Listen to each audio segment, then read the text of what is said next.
কিসের চুলকানি আমি তো বুঝতে পারছি না। হ্যালো ফ্রেন্ড, আজকে তোমাদের সামনে একটা বক্তব্য নিয়ে এসেছি, খুব জরুরি বক্তব্য।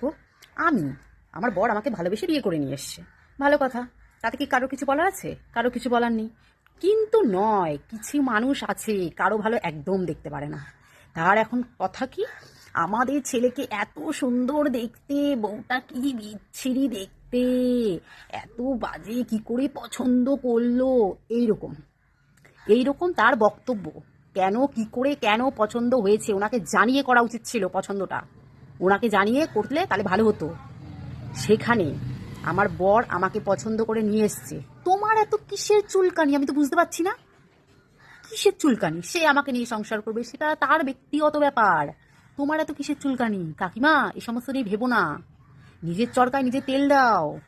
এরপর তো বেশি তেল আমাদের উপরে খরচ করে ফেললে নিজের কাছে তেল থাকবে না।